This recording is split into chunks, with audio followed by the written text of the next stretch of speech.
What would you like to? Wait a second. Picture? All right. Got it. Quick. Okay, it's done. Great. Did y'all enjoy the dancers? Yeah, my name's Lowell, and I am a storyteller. And who do you think I'm going to tell you a story about today? Who? Santa Claus. I'm going to tell you a story about Santa Claus. You're exactly right. And this story takes place long, long ago. In the year 1652 BW. That stands for before Walmart. 1652 years just before Walmart. That was a long time ago. And back then, Santa used to make all of the toys for all the boys and girls at the North Pole itself. Back then. You know, he doesn't do that. We all know he doesn't do that now. He still makes toys at the North Pole, don't get me wrong. He's still making them. But now he also gets toys from Nintendo and Sony, and he collects a few from Walmart, and he gets them all together from all these different businesses, and then he distributes them to the boys and girls on Christmas Eve. He's in the toy distribution business. Santa is now Santa Incorporated. He's a businessman. He gets all these toys, but then he still makes a few up there. Well, this takes place back when he used to make all of the toys there at the North Pole. And let me tell you, the toy-making business was in trouble. Things were not going well. The first thing that happened was his head elf, Leon, got sick. Now, elves are really great for making toys because they work so hard. That's why Santa hires the elves to make the toys, because they work so hard. But elves are very easily distracted, you know, and they kind of run around, and they don't get a lot done. And it takes a special person like Leon to get the elves all organized and get them in groups so they actually made the toys that Santa wanted to make. And with Leon sick, not too many toys were getting made. And then the next thing that happened is one of his best machines broke. He had a machine that he used to make all the toys out of metal, you know, for like bicycles and toy trains and metal carts and stuff. And that machine broke, and he couldn't get it fixed, and that was a problem. And then the final thing that really put a kink in his plans for Christmas was that Mrs. Claus broke her glasses, and only certain people could make it very special glasses. A little known fact about the toy-making business at the North Pole is that Mrs. Claus was actually in charge of quality control. That is, she would inspect all of the toys to make sure there weren't any mistakes. Well, you know something, with Leon sick and then her breaking her glasses, there were plenty of mistakes. Let me tell you, those elves were just doing all kinds of crazy. They were putting the bicycle tires on the skateboards, and they put the Barbie doll heads on the teddy bears.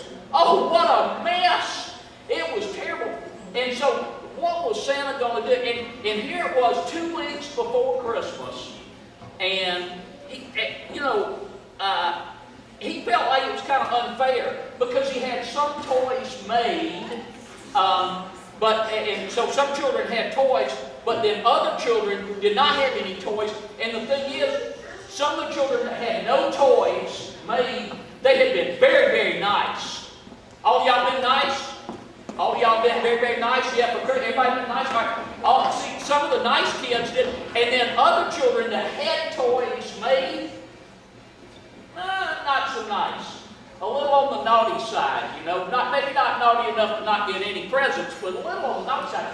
And so Santa felt like this is just not fair. And so Santa made this decision long ago. He only ever did this one time in the whole history of Christmas. Santa Claus did this one time back in that year, 60. What was that year? Anybody remember the year? I forgot the year. 1652 BW, before Walmart. He only ever did it one time. And here's the decision that Santa made. He knew two things. He knew that there were 456,789,123 children on the earth that needed Christmas presents that year.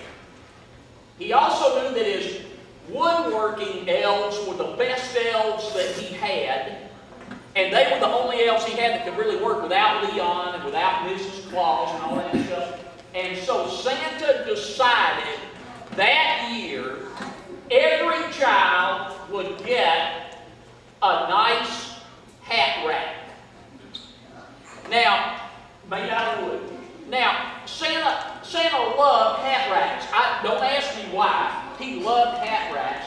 But the thing is, no children ever asked for a hat rack for Christmas. Did any of y'all ever ask for a hat rack for Christmas? Did you ever ask for a hat rack? Yeah, did you? All right. Anybody else? It's not too many kids who ask. I never asked for you wanted a hat rack for Christmas? All right, we got some hat rack. You know something? Santa been waiting for you because Santa wanted to give these hat racks, and so he just decided that year in 1652 BW, every child was going to get a hat rack for Christmas. And he knew that with that, 456,789,123 children, he only had 2 weeks to Christmas. That meant that he had to make 500 hat racks per second in order to get it done before Christmas. So he pulled all the elves together, told them to stop what they're doing, everything. They did nothing but make hat racks, and you know something? They did it. They were able to get hat racks to every child on the earth. Now, needless to say, not every child was really happy about getting a hat rack for Christmas. Some of them were sitting at home and they were saying, what are we going to do with a dumb old hat rack? And some of them were angry at Santa because they did not get what they wanted, and they didn't know. It's like, oh my, what are we going to do? And they were sitting home and they were all grumpy and they were sad because they didn't get what they wanted. And it's like, oh, they were all saying like, all right. But here's the most important part of this story. The most important part. Not all children were sitting at home grumpy and mad at Santa. Some children were just glad to get anything for Christmas. There were children down in the Caribbean islands, down in Haiti, and they didn't have very much, and they were reporting they had nice hat racks. By the way, they didn't even have any hats. Santa didn't think about that. There were some children that didn't have any hats, but they got a hat rack anyway. Yeah, but there were children down there that they got that hat rack, and they said, oh man, this will be fun. And they tied a fishing line on the tip ends, put some hooks down there, and it made a dandy fishing pole. You know, it was really nice. And so they were having fun catching fish. And then there were other children that lived near rivers, and they would take the hat racks and tie them all together, because all the children had tons of hat racks. And they would tie them all together. They were floating up down the river, and they would use them like boats, and they had such a really good time. Some of the children in the cities invented a game out of the hat racks. They called it hat rack ball. It was a little bit like baseball. They used the hat racks as bases, and then they would throw the ball, and they would hit the ball and run around the bases and stuff. And so they were having a great time. And then there were these other children. They were sitting home, and they were all mad, and they were all grumpy, and they said, "Oh, Christmas is ruined." And you know, for them, Christmas was ruined. That's true. Their Christmas was ruined. They were all sad and everything. But these other children were out there, they were fishing, and they were floating around the rivers, and they were playing hat rack ball, and they were having a good time. There were children in the jungle that took the hat racks, and they sharpened them, and they made spears out of them, you know, and they would throw them, and they had contests, see who could throw the thing the furthest. And then there were other children that made like a ring toss game out of it, you know, and they had fun. They had fun with the ring toss game. And the children in the desert, you know, that live out there where it's real hot and there's no trees in the desert, and it's super, super hot. We got a song going. Anyway, I thought I heard something.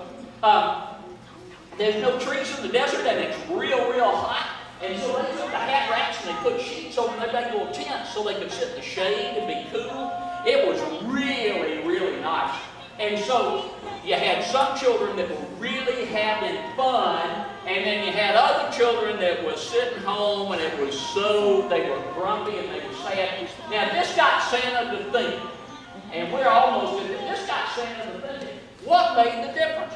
Why did some children have a terrible Christmas and other children had a great Christmas?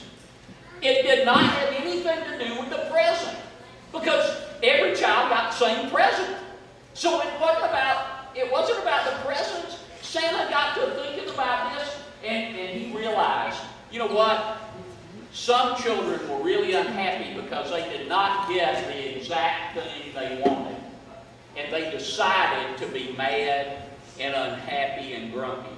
Other children decided it didn't matter what they got. They were going to have fun with the stuff that they got for Christmas no matter what. And they had a great Christmas. And that's what made the difference. People that decide to have fun no matter what they have, and other people that just get angry and don't get what they want. Now, you might be wondering, this hat rack right here, my grandfather gave it to me, and his grandfather gave it to him, and his grandfather gave it to him, and his grandfather gave it to him, going all the way back to the year 1652 BW. And we kept it in our family just to remind us that we can have fun with the stuff we got no matter what, even if we don't get exactly what we want. Oh, and by the way, this thing does make a dandy ring toss game. Thank you for listening to my story.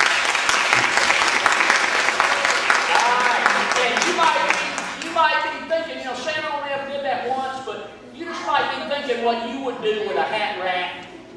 If you got one, he might do that then someday. So you might want to be thinking about if you got a hat rack, what you would do with it. I'm supposed to dismiss you, right? Or you will dismiss me. Goldilocks told me I could dismiss you. We're going to start with the back row. How about Goldilocks does that? All right? So, y'all can go ahead and be dismissed, and after them, the second row. Okay.